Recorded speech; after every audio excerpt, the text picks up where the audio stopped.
Hey there. All right. All righty. I'll probably share my screen here and I'll probably maybe we'll just do a speed run of the presentation Yeah, here. let's do it. Let's talk wallets. All right. So share screen. There we go. All right. This is going to be really quick because we've done this a bit. I mean, it's just hard because you get a mix of people on everything. So it's like you got to catch people up. But 2 minutes, we'll just go as fast as we can. DWeb deep dive, right? Like we are effectively covering some of the more technical topics of what we've been building for a while now, and are rolling out to various developers, app builders, wallet builders. All these things are starting to kind of become finished here. So just to quickly catch you up, the whole premise of what we've been building is like a web, extension of the web that really wraps it around you. So you really own all your data across all your devices. You can build apps based on that data. Your data can come with you. Your experience is more personal, so you can like sort of boot up with all your stuff, switch apps easily. It's a lot different than just something like a social protocol, right? Like this is a different paradigm in the sense that it's not about taking some data and just kind of randomly putting it places. As there's other protocols that do that, right? Like you just take your data and you put it into other systems, and that's fine and all. But I think there's the thing the web's really missing is not that you can't publish your data places. You can do that in a lot of ways, but what it is missing is that your data is then captured in all these little areas, and it's not brought with you, which is the hard part. So that's kind of what we endeavored to solve with this entire effort. And so like I said in the past, this thing Web 5, why is it 5? And people think like Web 3, but really it's more like HTML5. It's like let's extend the web itself, right? The web with the three things it needs, which is like decentralized identity, because right now we're sort of stuck on centralized systems. Verifiable credentials is a way to trust things, on the web. Like if you see a picture, like, well, who took it? What organization are they part of? Right? Those are ways that you might sort of build trust and see trust in the web. And then personal data stores, which is the thing you really build these apps on. I'll just touch on the DIDs in general. DIDs are a replacement for centralized identifiers today, like email addresses and usernames. And even, I would say, I don't know what we call the modern, I mean, given asymmetric cryptography has been around for a long time, but is a replacement for ID systems that purely use a public and private key pair as well. And there's a few of those that have gotten, popular recently. They do all suffer from issues though, right? While a public and private key pair is decentralized in the sense that you're the only person who owns it as long as you don't share a private key, there's a lot of downside with just using a public-private key, right? Like if I just give you a public key and say, go look up my data, you're going to say, well, where do I go for that? Because the public key doesn't tell me anything. It's sort of like if I gave you a domain name and DNS didn't include anywhere to point to the servers for a website, right? You'd be like, well, that's a neat string, like Trulia.com or GoogleSlides.com, but where does it go? How do I get the data? Yeah, and that's, I mean, that's been experienced since the days of PGP. PGP, the public key encryption and signing has existed, like you said, for quite some time. But with PGP, people used to like post their email addresses on lists with their keys and like centralized lists and all this stuff. And it's like if you ever wanted to change your email address or change where people contact you, it's like, oh well, go find me on this list. Maybe I'll be there. Maybe I'll update it. Maybe I won't. Who knows? So it's it's So solving that key I think problem. the huge benefit we have with DIDs beyond traditional even things like public-private key pairs are exactly what Liren said. Like it gives you a way to route to content, right? So I can look up an ID, I can find the places where I need to go for content. We see this in systems that have these like relays, right? Like well, what occurs is typically clients or apps will just hard code locations that they hope your data is at, and that's like okay. I mean, it might work in some scenarios, but what if I want to move my data? If I'm not there anymore, like how do I signal to the ecosystem this stuff? And that is really what resolvable identifiers are about, right? I should be able to look up an ID and I find the current places where I can find your content. And that's one thing it gives you, in addition to having multiple keys, right? The cool thing about a DID, for instance, is there is a pathway to bring some of what I would call, even though they only happened in the last few years, these legacy systems along with them, is that you could do something like, if I was giving an example of Nostr, take an npub and you could add that public key to your DID so that your DID actually had that as one of its keys. That way someone could follow your DID, the resolvable thing, to your npub, and then maybe like relays that you had. So that's one particular publication protocol that you could, route to with DIDs. But we have this other piece, DWeb nodes, which we think are pretty powerful because they can do all of publication, but they also have everything else that a purely publication-only protocol is sort of lacking, right? If you think about a data store and a publication protocol, they're different in a lot of ways, right? Like a publication protocol it can be centralized, federated, decentralized, like, right? It's publication in a broad sense, meaning, hey, I could publish to a centralized company like Twitter, right? That's a publication protocol. I mean, obviously they have their own REST API and it's totally centralized, but it's still a publication protocol. There could be a federated one, right? Like where you have like a bunch of companies that are in a ring and they all agree, okay, well, we'll all circulate the same data together, right? And they have some sort of means of doing that. And you publish to one of them, and then all of the people in that federation have it. You could have a decentralized publication protocol, like BitTorrent is a publication protocol. They publish trackers and files, and then people can get that in a more decentralized way than just a hard federation. And then you have these kind of things like Nostr is sort of an odd one. I don't know how to like categorize it, but it's almost like it's not centralized, but it's also not federated because the relays don't actually hard talk to each other. Like they don't sync with each other. They're not in federation really even. So they're kind of like, it's almost decentralized but centralized because each of them is their own, right? So you kind of have to think about them as a separate little world of islands. So there's all these setups of publication. But the one thing publication typically, features is like, it's not trying to retain all your data or keep your state for you, for everything that's you. It's like publishing a little bit of your stuff, right, to an area that may be held for a long time and stored or not, right? And typically you're not really in control of it because it's like someone else's thing. Data stores are a lot different. A personal data store is like your own, it's like OneDrive, right? Like you would hate it if in G Drive or OneDrive, you like publish data to G Drive, your G Drive, and you're like, oh man, it was ephemeral. Google decided to forget it today. Or which G Drive did I publish to that day? I don't know. Yeah, exactly, right? Like if it acted that way, if it acted like a publication protocol that was ephemeral, you'd be really angry. You'd be like, wow, dude, they treated my pictures of my kids when they were like 1 year old as ephemeral. I really wasn't expecting that. Well, so the thing is also, even if just one message gets dropped off, some applications can completely break, right? Like it's not just about losing this, oh, I lost a picture. Obviously that's a tragedy also, but you can really get into a state where these decentralized apps stop working if just one or two records are gone. It doesn't know how to build a state of where it actually needs to be.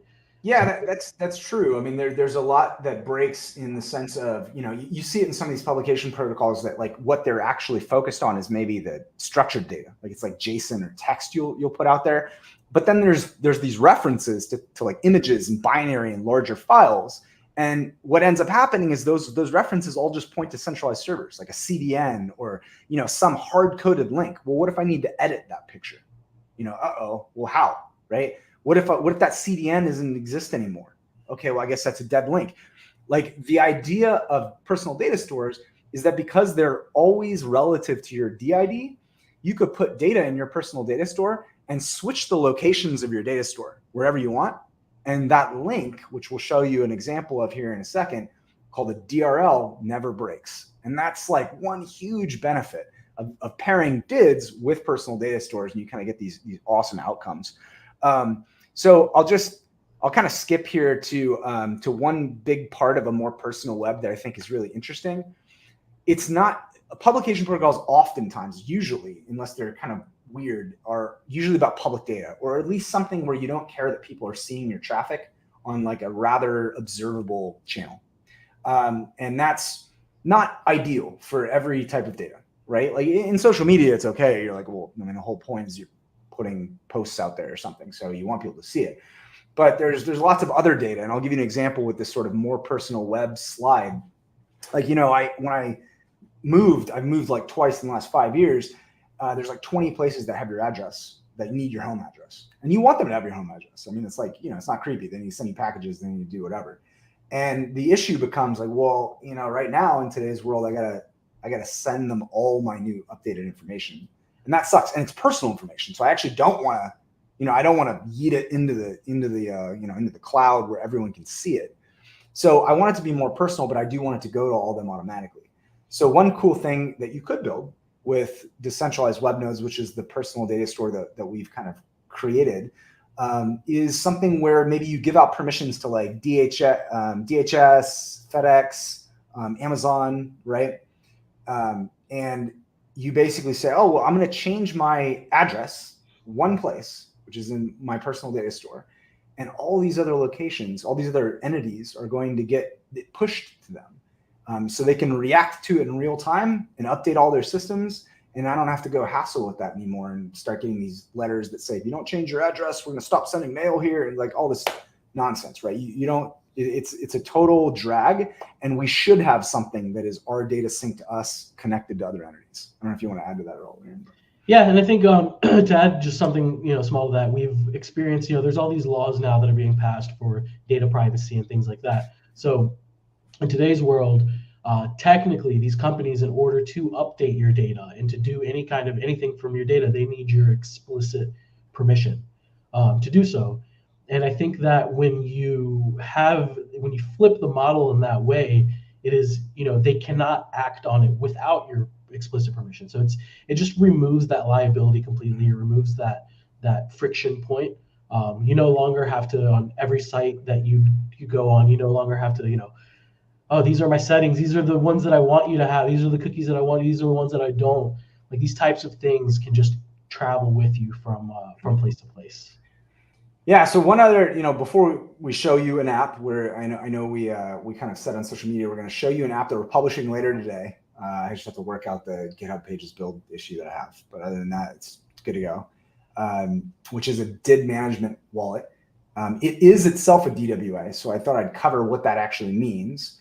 If you're a developer, this thing called PWAs, or progressive web apps, is effectively a website that took its vitamins. It used to be called, right? If you take the right vitamins in your website, you can have all these cool superpowers. Like, you can be installed. You don't have a browser window around. You can actually have like themed app bars, and like everything can look very much like a native app.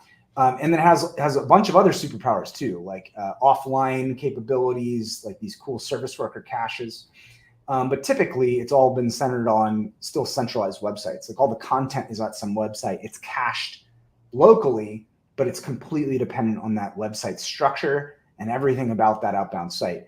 What DWAs are is effectively augmenting the PWA model by slipping in very key places, libraries and service worker additions that make it capable of using the data from your personal data store instead of an outbound site, which is cool, because it effectively gives you offlineable apps that are running on locally cached data from your own personal data store. So that's the model, and you actually see it. The app that we have is already kind of using it. So the one thing that we were mentioning before that's possible that you'll see again, I'm using it inside this app, is this thing called DRLs. And the link you see above is sort of a traditional URL, right? It's like going to the more centralized part of the web, which is DNS, to like look up this name, which is a name that just an app or a company purchases a lease to. They pay every year, right? $100, whatever. And then they have like a user row for you, Alice, right? That's just who they want to call you in their system on their user table. And then whatever REST API they create. Whereas DRLs exist in the decentralized web. They are namespaced by your ID or a DID, and the route is somewhere in a personal data store of the user that they are describing. So Alice here, if she installed the profile protocol in her DWeb node, she could put an avatar image at that location in her DWeb node. And if you ran this link with fetch or through an image tag in the browser, it's going to go get that exact record and then show it either as an image or show you the data. So let's take a look at it. We're going to talk about effectively this right here, which is a mobile wallet. Q4 2024, that was our target. We do have it's a PWA itself. It's a wallet you could run on your own system. You don't even have to run it on the, I have a domain that I'm running it off called alias.app, but you could just run it locally if you want, and be completely self-sovereign on your device. And it features all these great things: data and app management, credential interactions, identity management, did authentication through a really, really cool protocol that we hacked together that I think you're gonna think is pretty awesome, maybe kind of magical. So let me throw it out here and I'll show you what we got. So this is Aliased. This is an existing one, version of it that I've already created some IDs for. So these IDs here are all identities under management that I've created, maybe little reflections of myself, right? So I have this one here. I've got, a different one. And you can kind of see that I can change some things about it. I can back them up. So I can go in here and I can back up my ID, which gives me this big, ugly cryptographic file, and it's got all your stuff in it. So you can re-enliven your DID in another app. So if I was to drag that file over here into restore, I can re-inflate myself. And then I can give them labels. I can change my data store locations. Right now, my DIDs point to local host. But on an individual basis, I can change these now. So I can add, different entries or remove them. And that's if I want my data store locations to be in somewhere different, right? Like if this was on, say I was hosting on a big cloud vendor like Google to start because I was a consumer, wasn't really super into this. Oh, zoom in. Okay, sorry about that. So like I was a consumer, so I had my stuff on a cloud because, people start out very, very non-technically. And then I wanted to become more self-sovereign. So I want my data to, live on a NUC at my house, and I've got a static IP or something. I can go change the locations here. And what that means is that when anyone resolves this DID, that they're going to now get redirected to that box that's on top of my desk, right? Through that static IP and be able to find my content. It lives with me. So I have all those options. I can also mess with my IDs here. I created a Peter Schiff account just for fun. But I can also change things about it, right? I can edit my profile. I can come in here. I can add it. I can add all these accounts. I can have payment stuff for cash tags and Bitcoin addresses. I can change my photo if I wanted to change my photo, right? So in fact, Peter's had a come to Jesus moment, so he's gonna get more into Bitcoin. Hopefully this works. Okay, there we go. So all these things are mutable, and as I'm doing this live, it's both storing the data locally, and it's projecting it out to my remote DWeb nodes, and they're all in sync. So that's one of the cool parts. So anyone who resolves this ID can now see this exact same thing I do. And so let's talk about one thing here. So see this label dinosaur here? Peter's given himself this label, just reflective of reality. He entered this label, and one cool thing is I'm going to show you this other instance of Alias, and put in your mind that the difference here is that this one is running on port 555 and this one's on 5.6. So you got to use your imagination. Imagine this was a different app, not the actual wallet. It's like some social media app or something you're trying to connect to. The left one, the real app, the real wallet. The right one, some other app. I just did this because for expediency, I wanted it to be in the same code base so it was easy to show. But this could just as soon be whatever app. You see that there's no login here. Someone has not logged in yet. Okay. And by the way, we just finished this an hour ago. So if it breaks, then it's up. But what's going to happen here is I'm going to click on this input and magic's going to occur. Now, this is the native browser understanding that a DID is like an email and it remembers it. So that browser actually remembered, and this is a different site. So when we say different domain, even though it's localhost, this port means it's a completely different site in the browser's eyes. I could even go over here and I could change this to Pete, and it's going to update. And I'm going to show you something magical. The browser knows that it changed. So I'm not going to tell it. I mean, I guess we could go through how exactly I'm doing this, but effectively we are hijacking the form control mechanism of the native browser and injecting into its autocomplete retained list that gets synced across browsers, the identifier. so that you can now use this across sites. Just like I said, these are actually two different instances of the same website running on different local hosts. So this is a different site. So cross-domain, I was able to edit this here and get an updated reflection of my did here. So let me go ahead and add that. So what I'm going to do is I've just gone in and Aliased has basically said, hey, I'm here at 555, right? I am trying to connect to 556. So 555 is my actual wallet. 556 is the what I want to connect to, the app I'm connecting to. So it basically says this app is asking permission against this identity, and it wants to do these things: query, read, subscribe, write, delete, sync to this protocol, which is the profile, right? We're going to make all this a little bit nicer strings than URIs because people don't know what that is. But I might say accept here. And if this thing still works, please work. Okay, it's going to work. Watch. It should work. There you go. So this app has been connected. It now has the ability to effectively impersonate on purpose this ID. And if this was like a social media app, it could now post tweets and all sorts of good stuff, right? But it never actually. You want to go through this, Liren? I know I've talked. Yeah, so I think one of the cool things about here is that although that you see the identity here as the Peter Schiff identity, what's really under the hood is its own DID. It's a JWK DID, so it doesn't really have any endpoints or anything like that. It's purely for signing that has permissions to act as, Peter Schiff's did. So the beauty of that is a couple of things. One, that the app doesn't get the actual private key of the identity that it is acting as. So that's one way that other apps do it, is they actually ship the entire private key to the new app, and then that app can create. In this case, Aliased, the wallet, can technically revoke that permission, and then Aliased, the app, right? We have to think of them as kind of two separate things here. No longer has permissions to act as Peter Schiff. So that is one aspect of it.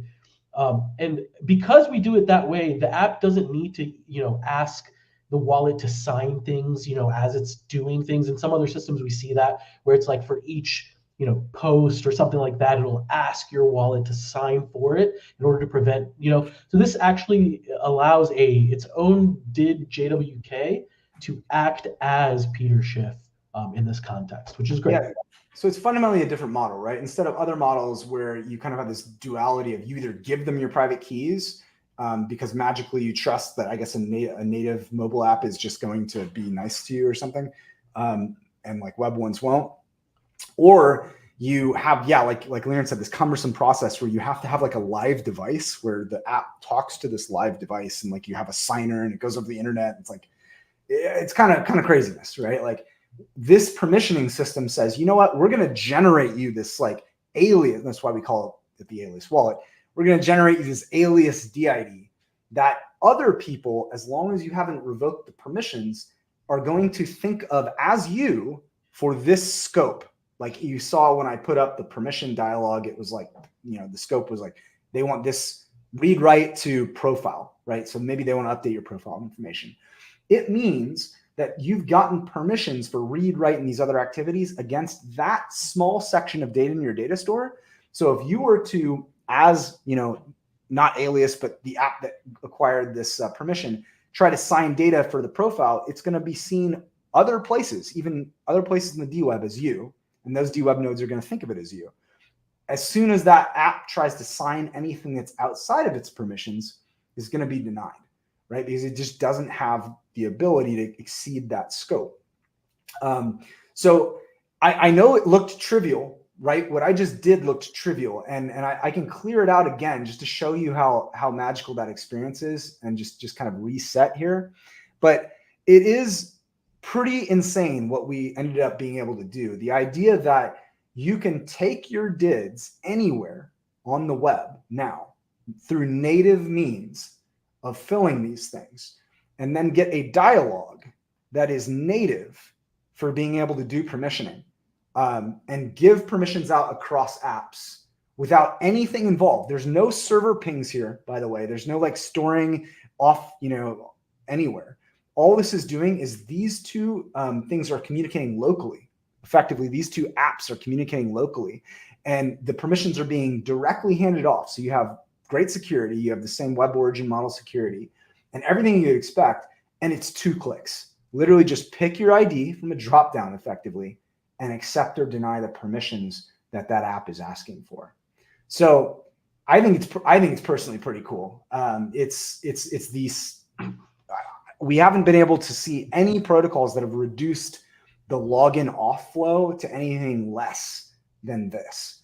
And I just think it's pretty powerful. It's obviously web first, and I think, you know, web apps deserve their day, and we're giving them an authentication system for decentralized IDs that's every bit as powerful and elegant as what you see in centralized systems, which is not common, right? We're all used to, as Bitcoiners and other people, like, everything decentralized is always 50 times harder. Yeah. And I'm not going to undercut this. Like, if I showed you the code, that the 200 lines of code that does this, which is not a lot, but it's very convoluted 200 lines, it's cool to get something that is near either peer or better than a centralized experience. And that's not common in decentralized systems. So yeah, that's kind of what we got. This app is going to be out later today, pending I can figure out how to set my email on GitHub, like a smooth brain. But it's like, the app is done. So as soon as I can push it to GH pages, got a domain. Domain's going to be alias.app. Don't try and resolve it right now. It's not going to lead to anything, but later in the afternoon. And yeah, I mean, this is what we got, and we're going to be making this better and better as you go. There is a developer kit for it. As a developer, I can kind of show you some of the functions that you would call to do decentralized authentication. Here's me trying to figure out why I can't push this thing. Let me go in here. So this is from the Connect side. So if I was an app trying to implement Connect, that was what you would see on the 556 side, that alias. I'm going to set some permissions here. Let me make this bigger. Probably is very hard to see. I'm going to set some permissions here. I'm going to add the input. So I pick an input out, that one you saw on the screen, and I'm going to pass it. And I'm going to say, well, this is the protocol, the definition of the protocol that I want to get access to, the profile. And then here's the scope of permission that I want, right? Let me get some, records, queries, protocol reads, like stuff for sync, right? And then I'm going to set some callbacks, connect, error, progress. So I know what's going on, right? As that modal was coming up, I want to know, like, its progression through its stages of asking the user for things.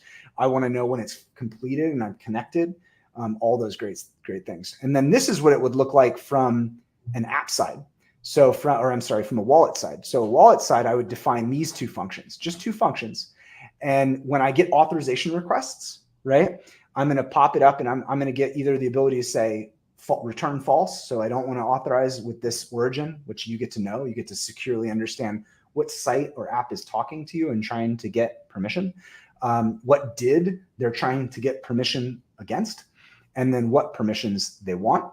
And then you need to pass a promise back, because it could take a while. The user might be deciding or doing something, have to app switch and come back to it later. And you can either resolve or reject it, right, based on user input, which is what I did in this HTML here. I offered those 2 buttons. And this is effectively the code for presenting that modal. And if you authorize it, that goes back into the system, and we automatically generate the permission grants for you, give it back to the other party, bootstrap them. So really, it's a pretty magical experience if you consider the fact that for an app, all they need to define is this, right? Some callbacks, looks pretty simple. And then for a wallet, all they need to define is 2 functions. And I think that's superpower, right? To be able to implement DID auth where you can get 2-click onboarding for your user with a couple functions is indistinguishable from magic.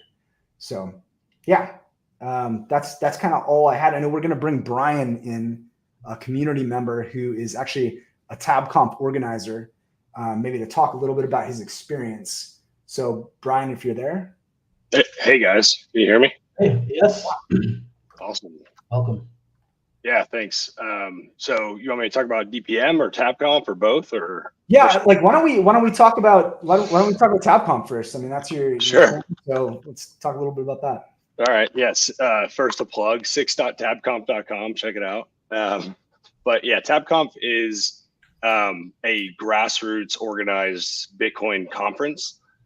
We have content there that's also around DWeb and other topics, but the core of it for some years now has been focused on Bitcoin and what's going on in the ecosystem. And some of the ways we like promote it and brag about it is probably, as far as conference goes, one of the highest attending conferences for core devs. So guys and gals who work on Bitcoin Core, LND, things like that. And the mission is to basically create a forum for app developers and protocol developers to come together, collaborate, debate, most importantly, in good faith, and come to conclusions, learn new things, and innovate. So it's very much focused on the dev side of things. So if you're trying to learn, you're trying to network, both, or you're just an onlooker and you just want to see what's going on, it's a great place to do all of that. This year actually will be different. We'll be at Georgia Tech, which is going to be great. It's great. It's a beautiful space. It's brand new. And we're not vendor locked into the hotel, which was always a big problem for us. So yeah, check it out. We have hotel block that expires this week, actually. So if you're interested in coming and need a hotel, please check out the book a hotel link on the website and check out the tickets. They're really cheap. We try to make it super accessible. I think they started at like $70 and they went to like 120 or 121. I think that's as high as they will go, but maybe they'll go up one more time. I can't recall, but super cheap. And we also have grant programs. So if you're looking to travel and you're looking to like get there and you can't really afford it, we have a grant program where you can apply for that. We also have a volunteer program that I'm running this year. So if you want to volunteer, you can basically get access for free and just do a shift to help out. And then I think the last thing I'll say, because I'm going on here, is TabConf is different in a lot of ways. The most notably is it's the only one that I know of, only conference that is open source, truly. So we source all content for the conference, talks, etc., via the community. So if you're interested in giving a talk, you can go to our repo, go to the issues tab, and open our issue, and you'll see one of us reach out to you and ask you questions or details or what have you. And then the conference schedule itself is actually built in a project on GitHub. So the day of, the week of, you'll be looking at GitHub to basically figure out what's going on and when and all that fun stuff. So yeah, so that's the 10 cents on TabConf. So check it out. Yeah, and we have some talks. So I'll be there and be showing off this app. And if I can get my button gear, another app that is actually an app instead of showing like two versions of my wallet and pretending one that actually implements it and you can have fun with as some users. We thought we'd lead with the self-sovereign wallet piece first, just because, start people on the right foot, owning their ID. One of the other things that's going on at TabConf that I've been working with Brian on is a project that, we kind of started kicking around ideas and threw one out there, and it just seemed like such a cool thing, and really just greatly utilizes the libraries. And I'll let him tell you about it. I think it's pretty neat. Yeah, thanks. So DPM is what we're calling it. This is short for decentralized package manager. And the way the hook that I say to people to get them interested and really convey the idea is, imagine NPM but decentralized. So instead of you having a centralized npm.js server, npmjs.com servers that are run and owned and managed by Microsoft and GitHub, which is has its problems, right? Broken links, devs delete packages. You can't really keep immutable copies per se. You've got issues with squatters. People can just grab names. There's a limited namespace. So in this case, DPM essentially outsources the storage and the management of all that to individual publishers and their DWNs, right? So you can publish a package to your DID, which would resolve to your endpoint in your DID doc, your DWN endpoint, and you write a protocol, a DWN protocol that will publish. And you'll be able to then package up your npm package just like you would normally. Npm pack, right, would be the CLI command, and then you could publish that straight to your DWN. And then what we would like to do, is create a front end that's similar in nature to npm.js, And ideally that would run Explorer. By the way, you can go to github.com/bnani/dpm. That's the repo, but there's also dpm.software is the domain name. And so we would ideally like to publish explorer.dpm.software, where you could go and search for packages just like you would in npm.js. But instead, in this case, it's not us running the server and holding the data. It's just a listing service. So devs can publish, they go to the website, they list their software, and then you can check it out. So yeah, that's the high level. I'll stop there and yeah. And I'm going to show this off a little bit because I want people to understand what this means really cleanly. So DPM, what it enables is, if you're familiar with the Node ecosystem of JavaScript or the web, it enables did relative packages and imports directly in your environment. So your existing node, right? It's not saying you got to go adopt an entirely different tool chain. It literally is bringing decentralized packages into Node and into that package environment you're already using today. So like if you're on the web, you could do this. You could say, I'm importing Web 5 relative to this did, right? You see there's no domain or anything like that. And it's going to go find the did that stands for that and the package that you're indicating and actually resolve it, right in there, which is pretty interesting, right? Like, and same thing with the your package.json, right? Like in a typical package.json, you're going to see, what you obviously would imagine you'd see, all these dependencies, right? And imagine if your dependencies instead were dids, right? So let me add one here. So if it was did DHT, 1, 2, 3, for instance, and then we had like a package name, cool package, and then maybe we want to say 0.0.0, right? Cool package. And this would actually what Brian's building, which is it's funny how little code really relative to what this is does, but it would literally, as you're building your npm, as you're building your project, it resolves the did, finds this particular package at this version, brings it in, puts it in node modules under something relative to this, and then you can use it in your project just as you would. And this routes around all of the centralized ecosystem and allows you to have decentralized packages, which is pretty freaking cool because all you have to do is npm install dpm-g, and like you just have decentralized package capabilities all across your machine in every project. And that's pretty cool. Yeah, that was definitely a source of discussion between us, Daniel, of how to implement this. I think that's something to highlight is you could adopt. I think eventually the ideal state would be to have lots of ways to adopt the tool. So the first being you just can use npm and it's just augmenting your npm path, right? So you're pointing to a register hooks file. This is some stuff that I actually learned recently that Daniel brought to my attention. And so if you're curious, you can go look at Node.js's website and look for experimental loader, which got renamed, I believe, to import and register hooks. And so you create this hooks file, right? And so it is crazy how few lines of code it is and the power you can get from that. So that would be the first and easiest path, I think, we agreed upon to get people, using this and make it easy, right? And then from there, it would be you could use the DPM CLI, you could use the SDK inside of your package or inside of your project somehow. So yeah, lots of plans and ideas, but very excited about this project. So thanks for giving me the chance to come on and talk about it, guys.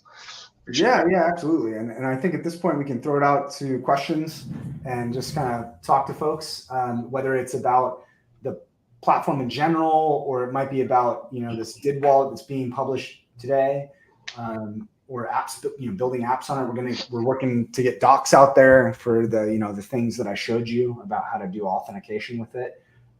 But just curious if people have any questions.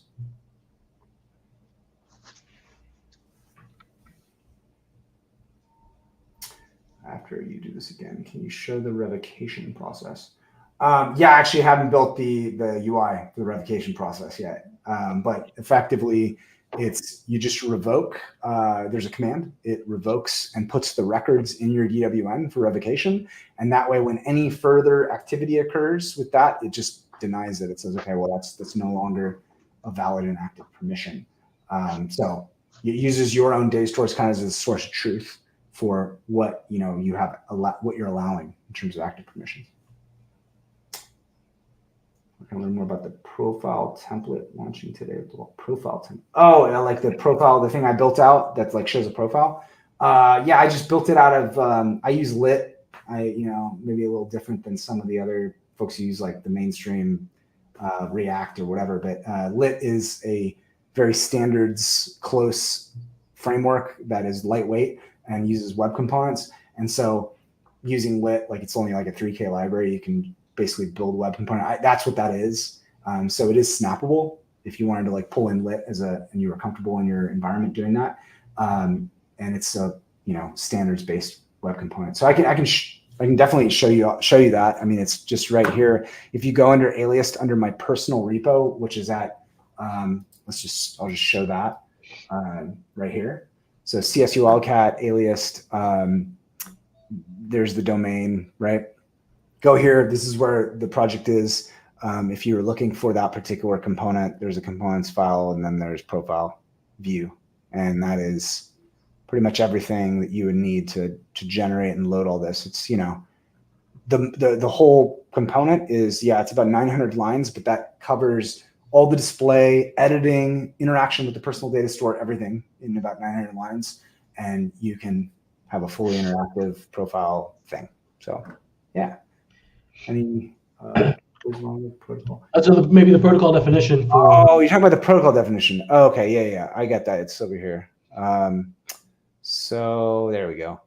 So if you're looking for the definition, that is down here. So it's just here's the definition. Protocols, that's the identifying URI. There's all these different data types that are in it, and here's the structure. You have to publish everything explicitly, all these records, because there's no allows here. But yeah, you basically just request based on these paths, and then you'll get the data.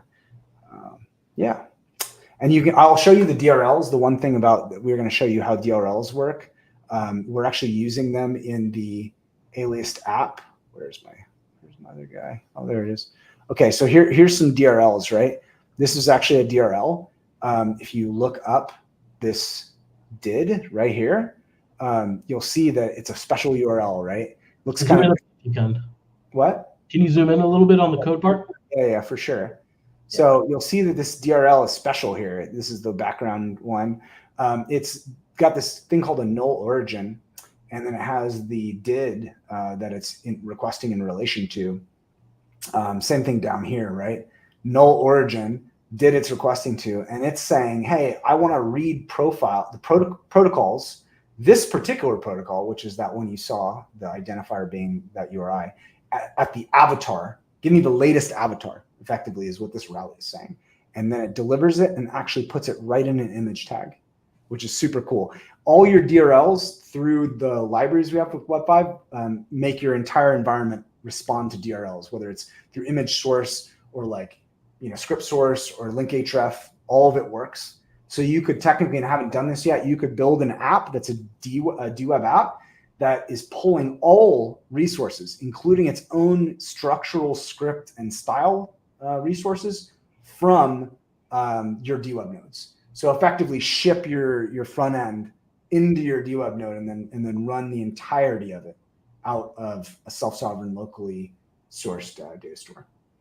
So yeah, that's something I hope to work on later in the year as we kind of get our first app out. Yeah, that'll be, I think, really exciting. I'd love to kick that around. I think that's such an interesting idea to really serve the entire app from a DWM like that. Yeah. I also want to point out that we have a DWA starter. So probably later this week, hopefully by the end of the week, we'll be able to have it work with this aliased flow as far as permissioning, permissions for the starter. So the starter is just like a to-do app that you can get started with. It's a React app. So we're hoping that by the end of the week, we'll have it working with Aliased as well.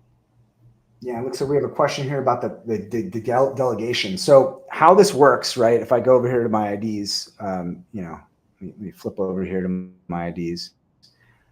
I've got this list of IDs. These IDs are backed by their real keys, quote unquote, their real keys, like that which is the actual ones for the DID that control it.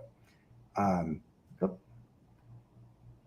don't know what's going on. I think things being real slow.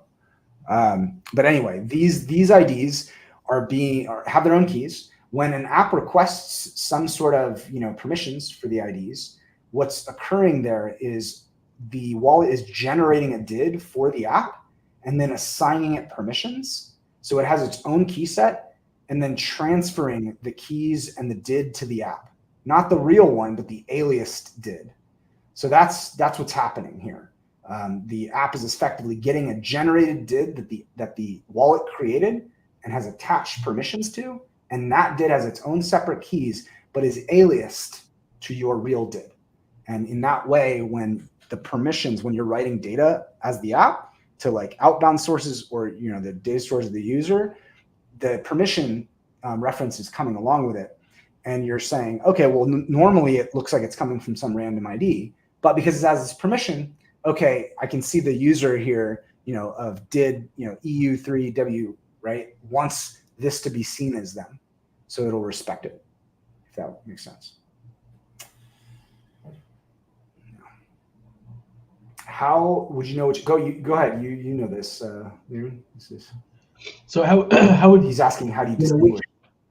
DIDs are based on the keys versus the alias DIDs. So effectively, the DIDs that are based that are aliased are listed. So I mean, in this wallet, it was augmented to show it as the DID that it's acting as. But when you actually do an identity list, you're getting, instead of like the DHT, you'll be getting a DID JWK that represents it, and then a part of that object has a connected DID field that represents the actual DID that it wants to act as. I hope that answers the question. Yeah, I think it does. Yeah, you can detect it though when you get this DID as the app, you can see that there's a connected DID versus versus the aliased one. Yeah, and there definitely can be an indicator in the UI, just like I said, because the object that's coming in is differentiated by there exists a property that does not exist if it's actually the identity, the keys itself. So it can definitely be differentiated in the UI as like acting on behalf of or something like that. We could add something like that. Mm-hmm. Absolutely. Yeah, you can definitely do that. You could totally build a and by the way, that profile component I showed you, you could really use the DWN data for the user in a completely different way and visualize it differently, and you can store things in some of those files like some CSS. One of the cool things about DWeb nodes is, unlike some other systems, it doesn't treat records that are for structured data like JSON as any different than binary. So you could store a CSS file. You can store whatever you want up in the DWeb node and totally bring it down and do something just like you're saying with a MySpace style customized profile. Cool. So. Yeah, I like that idea. I love to bring some customization to my profiles. Right, kind of miss that. Yeah. We could have an audio thing on the how the audio used to play. Yeah. When you go on MySpace, so just bring that back. You definitely bring also some like color schemes and things like that. I think that could be interesting. Like this is my color scheme that I like. Better show my profile in this color scheme or I'll get mad. Yeah. It was I remember it being so annoying when people would just play, the music would blast and you just get hit with it. It was like an innovation when you could turn it off. It was just funny. My MySpace page was definitely very done up. It had a lot going on. So, I guess that's it for today. Look out for the, my next thing is just getting this site on GH Pages. It's just to get a page site. All the keys here all stay locally. There's no server really, other than to serve the static HTML. So when you use it online, there's no I'm not operating it.